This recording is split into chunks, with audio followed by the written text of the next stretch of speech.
ফুলের মতো তার রং হবে। ফুলের মতো রং? হ্যাঁ, ফুলের মতো রং। আচ্ছা, সামনেই তো দোল, ফুলের পাপড়ি শুকিয়ে আবির বানালিতে হয়। হ্যাঁ হ্যাঁ, তাহলেই তো ওই চাষি ভাইদের সমস্ত ফুল কাজে লেগে যাবে। আর ফুল থেকে বানানো আবির যেমন রং হবে তেমনি মোলায়েম হবে, লোকে একেবারে হামলে নেবে। হ্যাঁ হ্যাঁ, এইটাই একটা উপায় পেয়েছি।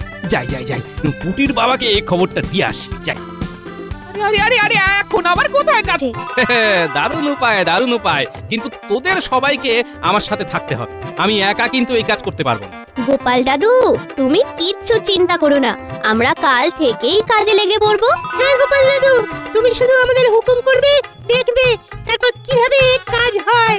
বেশ, তাহলে কালকে তোদের প্রথম কাজ হলো জমি থেকে বিভিন্ন রকমের ফুল, এই ধর যেমন গোলাপ, তারপর ওই রজনীগন্ধা, গাঁদা, সন্ধ্যামালতী, সমস্ত ফুল আলাদা আলাদা করে তুলে সেগুলোকে একটা ফাঁকা জায়গায় শুকোতে হবে। হ্যাঁ গোপাল দাদা, চিন্তা করো না, আমরা চাষি ভাইরা কাল ভোর ভোরই কাজে লেগে পড়বো। আর আমাদের বড় সৈন্য দল, এই পুঁটি, ন্যাপলা, গুলটে, এরা তো আছেই। দেখবে দেখবে সব কাজ হয়ে যাবে। হ্যাঁ,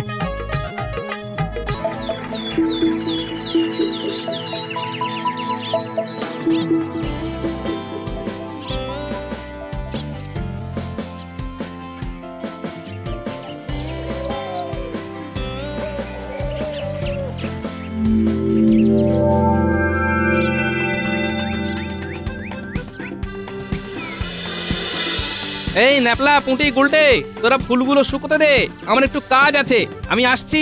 আচ্ছা গোপাল দাদু। যাই, একবার রাজবৈদ্যর বাড়ি থেকে ডুব মেরে আসি।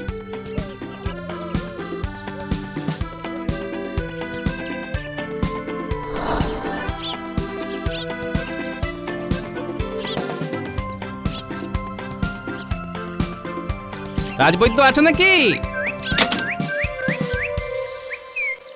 কে গোপাল? আরে এসো এসো এসো এসো।